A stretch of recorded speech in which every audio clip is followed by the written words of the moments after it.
Alors que le monde fait face à une vague de contamination au nouveau coronavirus depuis la découverte en Afrique du Sud du nouveau variant Omicron, le gouvernement haïtien et ses partenaires techniques ne semblent pas pourtant mettre aux oubliettes le VIH-Sida.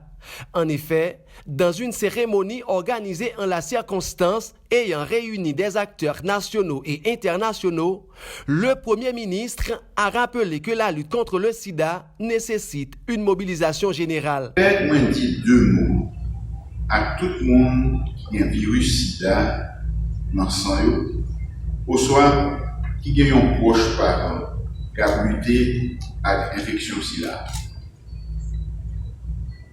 Bataille pour arriver à éliminer le sida, c'est dans le même lieu. Campagne pour éliminer la stigmatisation, faite pour continuer. Il faut que nous encourager l'autre, supporter l'autre.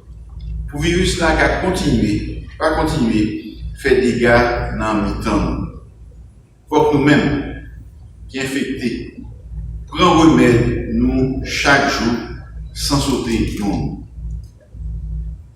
Moi compter sur bon genre engagement tout dans ce sens-là.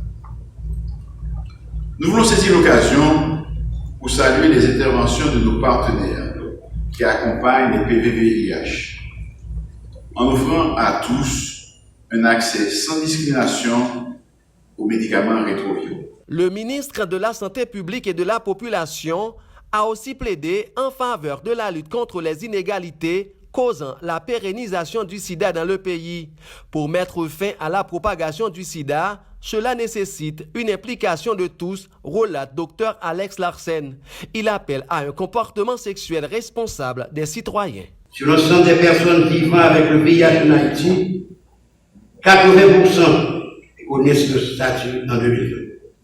80% des personnes diagnostiquées avaient accès à un traitement et 70% des personnes sous traitement avaient une charge virale indétectable. L'une des forces du programme haïtien est l'esprit d'équipe et surtout la volonté de faire route ensemble et ensemble dans la bonne direction.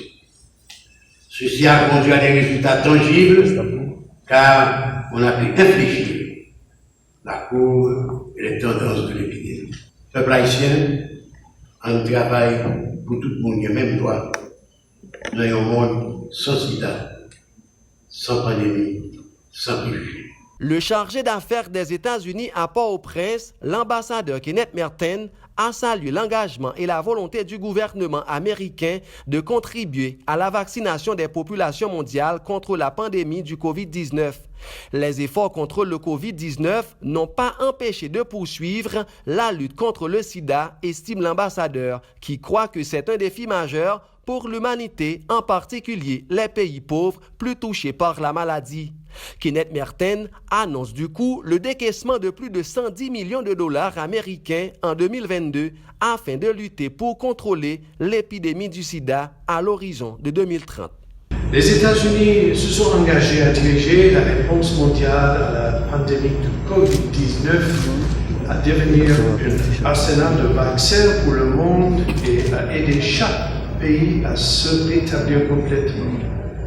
Dans le même temps, nous continuons à diriger les efforts mondiaux pour mettre fin à l'épidémie du VIH. Les efforts continuent du PEPFAR pour aider les pays à parvenir à un contrôle durable de l'épidémie du VIH en supportant des services, des solutions de santé équitables, des systèmes et des moyens sanitaires nationaux permanentes et des collaborations durables.